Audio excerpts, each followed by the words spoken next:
Ghost Train Haze to nowa odmiana medycznej marihuany uprawiana w Kanadzie. Postanowiłem ją zbadać i to, co odkryłem, mocno mnie zaskoczyło. Zobacz sam. Zgodnie z wytycznymi YouTube, treści edukacyjne dotyczące narkotyków, których celem nie jest ich promowanie, mogą być publikowane bez ograniczeń wiekowych i są odpowiednie dla reklamodawców. Prowadzącym tego kanału jest farmaceuta, a film ma na celu poszerzanie świadomości na temat medycznej marihuany. Aurora Deutschland GmbH, odmiana Ghost Train Haze, zarejestrowana jako surowiec farmaceutyczny do sporządzania leków recepturowych, który nie posiada ulotki dołączonej do opakowania. Zatem wymaga ode mnie omówienia charakterystyki produktu tak, aby każdy pacjent wiedział, z czym tak naprawdę ma do czynienia, gdyż informacje zawarte na takim opakowaniu zbyt wiele nam nie mówią. Ale żeby to zrobić należytą starannością oraz aptekarską konopną precyzją, surowiec został przebadany w akredytowanym laboratorium na zawartość przede wszystkim kanabinoidów oraz terpenów. I tutaj serdecznie chciałbym podziękować firmie Canalabs, Ecotech Lab z Gdańska za ekspresowe wykonanie takiej analizy.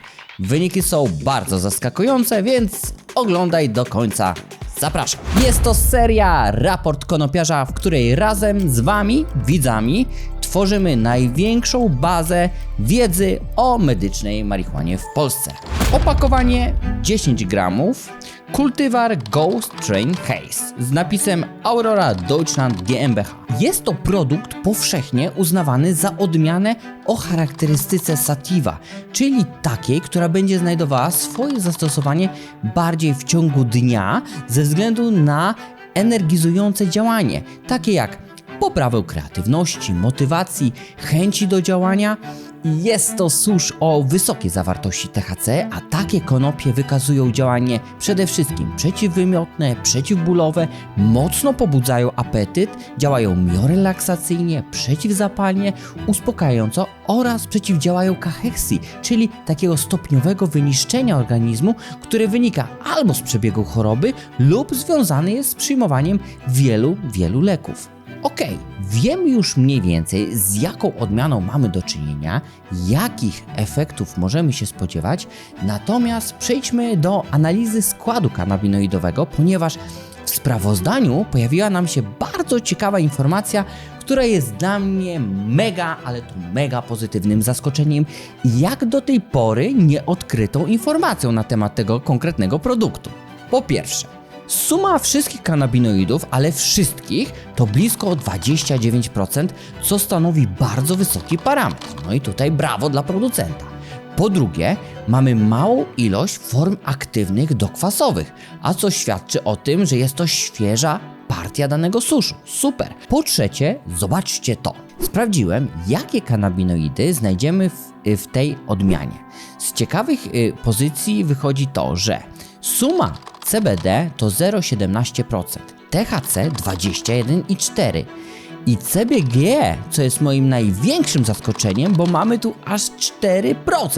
Jest to bardzo dobra informacja, gdyż CBG bardzo ładnie podbija nam charakter sativowy danej odmiany, w cudzysłowie podkręca jej działanie oraz stabilizuje działanie THC, nie powodując zbyt dużego wyrzutu dopaminy, przez co Ghost Train nie będzie spinał przy takich większych dawkach oraz nie będzie wykazywał uczucia lęku, tudzież niepokoju, tak jak to niestety często bywa w takich mocnych sativowych odmianach. No i jestem bardzo podekscytowany tym odkryciem, aż, że tak powiem, głodny kolejnych analiz i tworzenia serii odcinków analitycznych. Pełne takie sprawozdanie z dzisiejszego badania znajdziecie w opisie, zatem zachęcam do pobrania i dalszej analizy. Wiemy, jaki skład kanabinoidów mamy, natomiast przejdźmy do sprawozdania terpenów, no bo one są tutaj bardzo ważne. Przyjrzyjmy się wynikom. Podane wartości są wyrażone w miligramach na kilogram suchej masy. Przedstawię dwa główne terpeny, które występują w największej ilości oraz krótko omówię, a na koniec podam sumaryczny krytyczną ilość wszystkich terpenów. Jako ciekawostkę powiem Wam, że aby dobrze zbadać susz pod względem zawartości terpenów, które są bardzo lotne i stosunkowo mało trwałe, do analizy trzeba wysłać około 5 gramów surowca w formie nienaruszonej, czyli taki cały kwiatostanów. Analityk mieli susz dopiero w trakcie badania. Wymienił 2 terpeny, które występują w największej ilości, pozostałe widzicie na ekranie. No i tutaj pierwszym dominującym terpenem w Ghostie jest alfa-terpinolen, który daje nam cytrusowy, kwiatowy, sosnowy, taki zielny, świeży zapach. Temperatura uwalniania 186 stopni, a występuje w liściu laurowym, gałce muszkatołowej, w jabłku, a jego cechami charakterystycznymi jest to, że występuje właśnie w odmianach o charakterystyce sativa, stymuluje apoptozę w liniach komórkowych, wykazuje synergizm działania z diklofenakiem, zmniejsza przeczulicę bólową, no i ma takie działanie jak przeciwbólowe, przeciwzapalne, no i co najważniejsze też uspokajające, i wartość tego terpenu to jest 3925 mg na kilogram. No i drugim terpenem największej ilości jest limonen, który daje nam świeży cytrusowy zapach, uwalnia się w 176 stopniach i występuje oczywiście w cytrusach, w igłach sosny, w drzewie sandałowym, rozmarynie, lawendzie,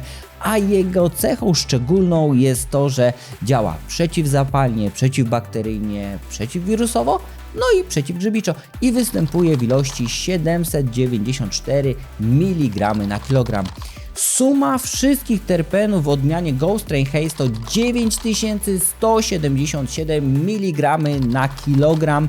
No i jeśli chodzi o pozostałe terpeny, zapraszam do sprawozdania, przejrzyjcie sobie je sami.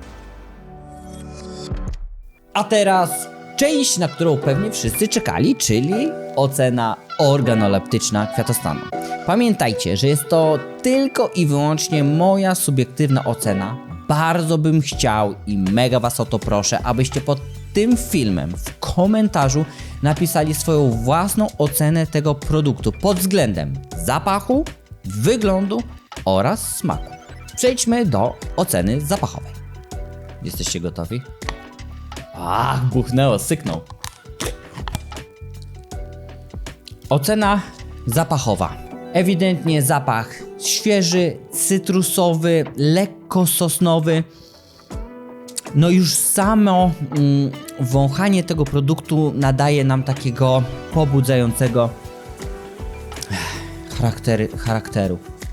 Ocena wizualna. Struktura jest dosyć zbita, zdecydowanie gęstsze kwiaty niż te, które pamiętam z pierwszej serii produkowanej w Danii, bardziej oszronione oraz zdecydowanie intensywniejsze w zapachu. Kolor jest jasny, leśno, bym powiedział tak, leśno-zielony. Mam nadzieję, że podobał Wam się raport konopiarza. Zachęcam do komentowania, nie zapomnijcie subskrybować kanału, łapka w górę, dzwoneczek i Bóg wie co tam jeszcze, aby nasze odcinki leciały w świat. Pozdrawiam Was serdecznie, trzymajcie się, cześć!